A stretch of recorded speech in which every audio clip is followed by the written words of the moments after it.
أعوذ بالله من الشيطان الرجيم. بسم الله الرحمن الرحيم. الحمد لله رب العالمين. خلق الخلق لعبادته وحده، وأشهد أن لا إله إلا الله وحده لا شريك له، وأشهد أن محمدا عبده ورسوله صلى الله عليه وعلى آله وأصحابه أجمعين. adọ́pẹ́ fún Ọlọ́run ọba tó dá gbogbo àgbáńlá ayé lápapọ̀. Ọlọ́run yìí ó dá gbogbo ẹ̀dá pátápátá kálíbà máa jọ́sìn fún ni. A jẹ́rìí pé kò sẹ́ni kan tá à ń jọ́sìn fún lódodo, kò sẹ́ni tó tọ́ sí ká fi jọ́sìn fún illallah, àfọlọ́run ọba Allahu nìkan ṣoṣo. A tún jẹ́rìí pé Ànábì wa Muhammad ẹrú sìn Ọlọ́run ní í ṣe, òjíṣẹ́ rẹ̀ ní pẹ̀lú. Àlékún ìkẹ́ àti ìgẹ́ Ọlọ́run bá ní ṣe fún Ànábì wa Muhammad. A kí n káàbọ̀ sórí ètò yín, ètò wa, èyí tí a máa pè ní Fiqhu al-Ibadat. Lábala yìí láti máa bára wa sọ nípa ojúpọ̀nà wo, ìlànà wo, ọ̀nà wo ńlá fi máa ṣèjọsìn fọ́lọ́run ọba Allah, tíjọsìn wa tó fi jẹ́ ìtẹ́wọ́gbà níwájú Ọlọ́run ọba. Alákọ̀ọ́kọ́ ná níjókòó yìí, a ó kọ́ mọ̀ nípa pàtàkì àtàfàkù fìdín, pàtàkì kíyàn lágbòye tó jíndò nípa ìsìn Ọlọ́run. Bákan náà, tá bá ń sọ nípa ìjọsìn, èyí tí ibi tá ti bẹ̀rẹ̀ ọ̀rọ̀ nípa ìrun ni, kí ni tó fà tá fi bẹ̀rẹ̀ lórí ìrun. Tá bá ń sọ nípa ìrun, àwọn ọwọ́ gẹ́ngẹ́ wo ni máa ń ṣíwájú ijó, àwọn nǹkan ò lè kọ́kọ́ ṣíwájú ìrun, kí sì ni tó fà á tí rí bẹ́ẹ̀. Eléyìí jẹ́ àwọn nǹkan tí a máa mú ẹnu bà kó tó di pé a wà á tàtàpọ̀rọ̀ lọ síbi àwọn nǹkan tí ọba tún tẹ̀lé.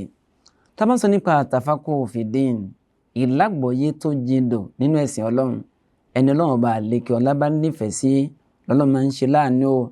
Ìmọ̀ lágbọ̀yé nípa ìmọ̀ fùrúà ni ó máa fíkíù dáadáa. Kódà lára ntí à máa sojú kòkòrò tọrọ oore rẹ̀ lọ́dọ̀ Ọlọ́run, lára rẹ̀ ní ọwọ́ o. Ẹjá lọ́wọ́ nínú al-hadith al-muttafaq alayhi, òjíṣẹ́ náà ọba sallallahu alayhi wa sallam ó ń sọ ń bẹ̀ wípé man yuridillahu bihi khayran yufaqihu fid-din. ẹni lọ́wọ́ ọba àlékè ọlá tó bá ro dáadáa rò, ẹni lọ́wọ́ bá fẹ́ dáadáa fún, ẹni lọ́wọ́ bá fẹ́ kó ṣe oríire tayé àti àlùkìyámà, yufaqihu fid-din.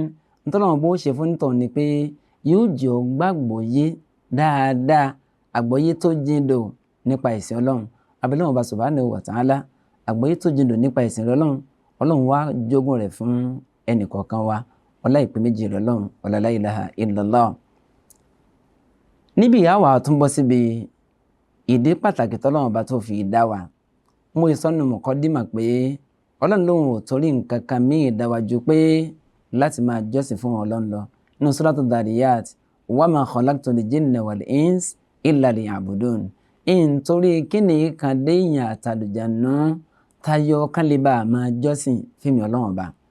Tá bá ń sọ nípa ìjọsìn, àwọn tí ń bẹ lábẹ́ ìjọsìn ọ̀pọ̀, ṣùgbọ́n lábala yìí Fiqhul Ibadat ò ní a máa mú gbọ́.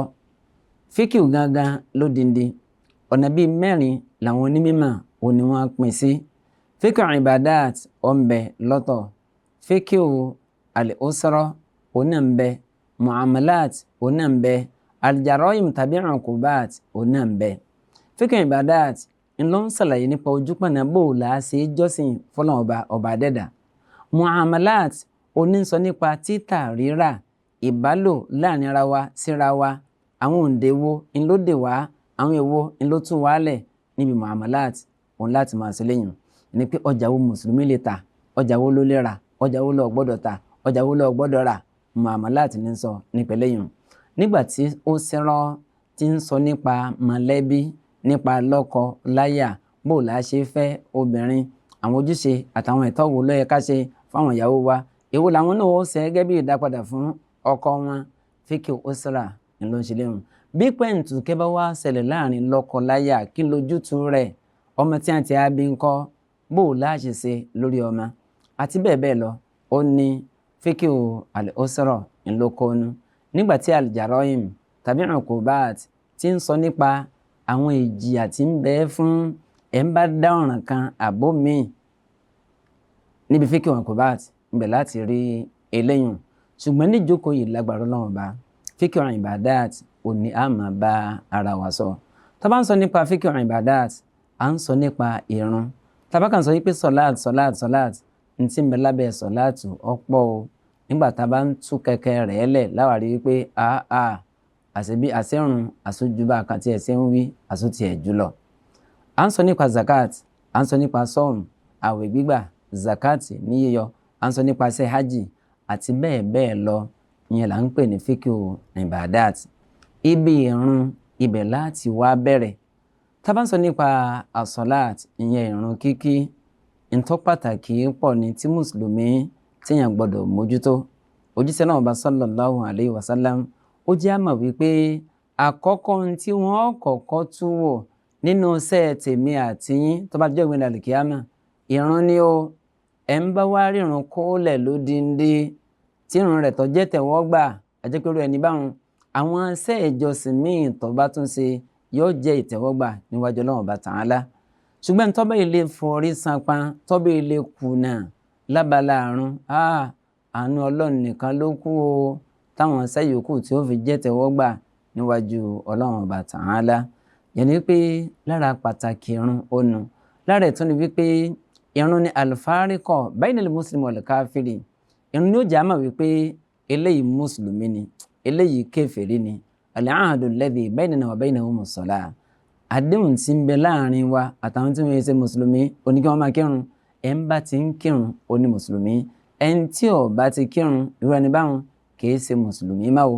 Yẹn ni pé baynal muslimi wal kufri aw shirki tarku salah. Ọwọ́ tíntín ní tó kù tí mùsùlùmí àná tí ó fi padà di kèfèrí lónìí òní kó gbérun jù sílẹ̀. Eléyìí náà ń sọ nípa pé ìrun ó máa pàtàkì pọ̀ níwájú Ọlọ́run. Ànírun tá à ń sọ nípa rẹ̀ yìí tanha anil fahsha'i wal munkar. Ìmọ̀ ń gba àwọn àwà tí ò da àwọn àwà tó burú jáì àwọn àwà tó kàn kọ́ ìmọ̀ ń gbà á lára ẹni tí bá máa ń wo ìwà ń tẹ́lẹ̀tẹ́lẹ̀.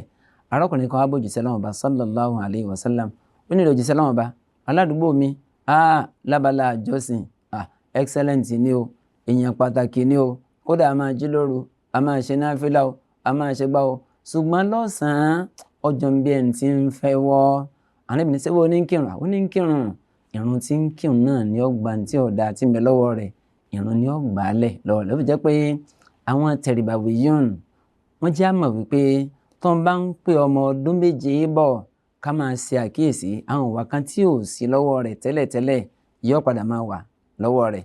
Lára ẹni pé yóò máa parọ́ lára ẹni wípé yóò máa jalè. Kí láwàá fi kojú rẹ̀ sòhúnà yẹ àti ìdọ́rù sọ́lá sọ ajẹ́ pé ìrun láwàá fi kọ́ ńlá fi gba irọ́ pípa ńlá fi gba olè jíjà àtàwọn ìwà míì tí ọ̀dà ńlá fi gbà lọ́wọ́ rẹ̀. Eléyìí náà tún tọ́ka sí pàtàkì ìrun nínú ṣẹ̀ríà Islam. Tá bá wo inú Al-Qur'ani alápọ̀nlé àwọn ọ̀nà oríṣiríṣi lọ́lọ́run gbà tí pa wá láṣẹ nípa ìrun. Ìgbà míì ló sọ pé àkíyèmú sọlá tí ó sọ yanya bá ń pé ẹ máa gbérùn nàró fọ́lọ́run Ọba yẹn ni pé ẹ máa kírun wákàtí 5. Ìgbà míì ó lè máa sọ nípa àrùn kó tún máa sọ nípa sùúrù lẹ́gbẹ̀ẹ́ rẹ̀ tí ọmọ wa pa á láṣẹ wípé àti rún o àti sùúrù o àti faradà o méjèèjì ẹ máa fi ṣe àtẹ̀gùn ẹ máa fi béèrè ìrànlọ́wọ́ lọ́sọ́dọ̀ Ọlọ́run Ọba lórí ilé kókó ọ̀fìn tẹ́ẹ̀jìn sí inú rẹ̀ ẹni pé pa ìrun pọ̀ mọ́ ìfaradà sùúrù méjì fi bẹ̀rẹ̀ oore ìtọ́ bá ń fẹ́ lọ́dọ̀ Ọlọ́run. Abó tiẹ̀ wà nú ọ̀fìn kan méjèèjì lọ kó jẹ́ sábàbí tọ́ba adẹ́dà tí ó fi là yín kúrò nínú ọ̀fìn tí ẹ wà ní inú rẹ̀. Yẹn ni pé ìgbà míì Ọlọ́run á máa múrun wá báwọn. Ìgbà míì tọ́nà ọba bá sọ nípa àrùn ó lè sọ nípa àwọn ẹ̀san kàbìtì bàǹbà èyí tí ń bẹ níbi ìrun. Gbogbo eléyìí náà ó ń jẹ́ àmọ̀ wípé tá a bá ń sọ nípa àrùn o ìṣẹ́ ńlá ńlọ́jẹ́ níwájú Ọlọ́run Ọba abẹ́lẹ́wọ̀n Ọba subhanahu wa ta'ala àwọn tá a ti ń ṣe sọ̀láàtì náà Ọlọ́run ṣe ní tẹ́wọ́gbà fún wa o. Àwọn tí ò tí ì rọrùn fún láti máa kí abẹ́lẹ́wọ̀n Ọba dẹ́dàá Ọlọ́run bá nìrọ̀ fún wa gbogbo wa pátá káwájọ wọ àlùjánnà onídẹ̀ra kọ́lá ikú méjì Ọlọ́run ma dhalika 'ala Allahi bi aziz kò sọ̀rọ̀ fọ́lọ́run Ọba láti ṣe fún ẹ̀dá. Yẹn nípa à ń sọ nípa pàtàkì ìrun nù. tá bá lọ wo àwọn tírà tó ń sọ nípa fíkíù, a rí wípé tá bá ṣe àkíyèsí ọ̀pọ̀lọpọ̀ àwọn onímímọ̀ wa tí wọ́n bá fẹ́ sọ nípa ìjọsìn, wọn a máa sábà bẹ̀rẹ̀ pẹ̀lú sọ̀láàtù. Kí wọ́n tó wá sọ nípa sọ̀láàtù, wọ́n ó kọ́kọ́ sọ nípa tọ̀hárà náà. Ìtọ́fà ni wípé béèyàn ó bá kírun, tọ̀hárọ̀ òní yóò ṣíwájú ná. Òjíṣẹ́ náà sallallahu alaihi wasallam sọ pé miftahu sọ̀láàt, kọ́kọ́rọ́ tá a fi sírun, tá a fi wọnú ìrun, ìtì máa ń kọ́kọ́ síwájú kírun ó tó tẹ̀lé lẹ́yìn àtòhóró ni. Yẹn ni pé èyàn ó ti kọ́kọ́ ṣe ìmára náà. Nígbà jẹ́ wípé ìrun tá a fẹ́ kí, a sọ wípé ìmára òní ó síwájú. Táwọn àfáà tí wọ́n bá tún wá sọ̀rọ̀ kí wọ́n tó bọ́ síbi ìrun, wọ́n ó tún wá sọ nípa omi. Nígbà jẹ́ pé tá a bá ṣe ìmára ọ̀hún, ìmọ̀ ká lo omi, tá a bá wá rí omi tá a lè lò, àbómi tí ẹ ń bẹ kò tó nǹkan tá a lè fi ṣe ìmára, a wà á lo díẹ̀ tí ń bẹ ń táyà máàmù ńlá wà á fi pé ìyókù. Sọ̀rọ̀ ló fi jẹ́ wípé báwọn àfáà bá fẹ́ sọ nípa fíkíù, tọ̀hárà wọn ó fi kọ́kọ́ bẹ̀rẹ̀ látàrí wípé àtọ̀háratu min aukadi shuruti sọ̀láàtì ńlọ́wà nínú àwọn májẹ̀mú ètò kanpá jùlọ léyìí tó ṣe pé ìmọ̀ léwájú ńlọ́wà. Àti pé tá a bá ń sọ nípa sọ̀láàtì, à ń sọ nípa mashrut. Tọ̀hárọ̀ sì ni ṣẹ́rùtù ló jẹ́, yẹn ni pé ṣẹ́rùtù ni yóò kọ́ gba wájú kí n tá a fi ṣe májẹ̀mú kó tó di pé yóò wá ní lẹ́yìn rẹ̀. N tá a torí ẹ̀ gbé májẹ̀mú kalẹ̀ kó tó di pé yóò wá lẹ́yìn rẹ̀. Díẹ̀ tó jẹ́ pé báwọn àfáà bí wọ́n bá sọ̀rọ̀ nípa ìrun, ibi tọ̀hárọ̀ òní wọ́n ti bẹ̀rẹ̀. Wọ́n bá ń sọ nípa tọ̀hárọ̀, wọ́n máa sọ nípa omi èyí tó ṣe wípé a fi mọ ara náà. Eléyìí jẹ́ abala kan. Abala tó wá tẹ̀lé ni wípé tá bá wá ń sọ nípa ìmára ọ̀hún gangan, kí ni tí ń jẹ́ bẹ́ẹ̀ ní èdè Lárúbáwá? Bákan náà, kí làwọn àfáà kí ni wọ́n ń pè é? Tá bá ń sọ nípa tọ̀hárọ̀ ní èdè Lárúbáwá, à ń sọ nípa an-nadhafatu wan-nazaha min al-awsakhi al-ma'nawiyyati wal-hissiyya. Yẹn ni pé à ń sọ nípa ìmára, ìmọ́tótó, ìfọ ara mọ́ kó ń bí àwọn ìdọ̀tí, kó ń bí àwọn èérí, yálà èyí tá a fojú rí sójú ni àbí èyí tó ṣe wípé a fojú rí sójú. Yẹn ni pé tá a bá ń sọ nípa ìmára, èyí tá a lè fọwọ́ fọ̀ ọ́ ń bẹ, èyí tó ṣe pé kò bùkátà sómi àtọwọ́, kò bùkátà sí ìgbálẹ̀ ọ́ ń bẹ. So ìyẹn ni pé n ti ń jẹ́ tọ̀hárọ̀ nínú èdè Lárúbáwá nù. Ṣùgbọ́n lọ́dọ̀ àwọn àfáà oríṣiríṣi ta'rifat òní àmúwá tá a bá ń sọ nípa sọ̀láàt. Lára tí a sọ ni wípé irtifa'ul hadathi wa izalatul najasa. Irtifa'ul hadath yẹn ni wípé a ti ṣẹ̀yọ́ lẹ́yìn ìgbà tá a ṣe àlùwàlá tán, àbá àti ẹ̀ ti ṣe igá, a ti ṣègbọ̀nsẹ̀. Àìbẹ́ẹ̀ tí ẹ̀kọ́ atẹ́gùn kan ti jáde láti ibi abẹ́ wa èyí tí a máa ń pè ní ìsó. Bí lẹ́yìn bá ti lè ṣẹlẹ̀ táì ti ṣàlùwàlá síwájú, a lẹ́tọ̀ọ́ láti jọ́sìn fọlọ́run o tí tá a fi ṣe ìmára. La yaqbalu Allahu salata ahadikum idha ahdatha hatta yatawaddaha. Ọlọ́run bàbá dẹ́dà kò ní gbàrún ẹnìkan nù yín o. Kí lẹ́sẹ̀ rẹ̀? Kò lẹ́sẹ̀ kan ju wípé ahadatha, ẹ̀gbin ti jáde lára rẹ̀, ó ti ṣẹ̀yọ́, ó ti ṣègbọ̀nsẹ̀, ìṣógan ó ti tẹ̀lé. Ọlọ́run ní gbàrún rẹ̀ tó bá kí o hatta yatatahhara tó nítọ̀hún tí ó fi rí wípé ó ń ṣe ìmára. Yẹn ni pé tá a bá ń sọ nípa tọ̀hárọ̀, yẹn ni pé irtifa'ul hadathi, igá tá a ṣe, ìtọ̀ tó jáde lára wa, ìsóhun, a wà bó o láṣẹ mú kúrò. Kí ni tá a fi mú kúrò? Kò sí tá a fi mú kúrò ju wípé a ṣe àlùwàlá, a ṣe lọ. Àìbẹ́ẹ̀ tí ẹ̀kọ́ nàjásà ká mú kúrò níbẹ̀, ètò yí wa lásọ, ètò yí wa lára, ètò yí àyè ibi tá a ti fẹ́ kírun. Izalatul najasa, àwọn ẹ̀gbin á mú kúrò ńbẹ̀, ìmú kúrò ńbẹ̀ ń so lára tọ̀hárọ̀ òǹlò náà ò ní ọjẹ́. Tá bá ń sọ nípa tọ̀hárọ̀, ọ̀nà méjì làwọn àfáà òní wọ́n pín sí. Tọ̀háratun hissiyya wa tọ̀háratun ma'nawiyya. Pẹ̀lú ògbólóhùn tó bá di ní ìjókòó tí ń bọ̀ lágbára Ọlọ́run bá, èmi ní ń wá, ẹ̀yin náà ní ń bá lágbára Ọlọ́run bá. Ọlọ́run bá subhanahu wa ta'ala, ètí tẹ́ fi ń gbọ́ wa kò ní di ànáwó sí.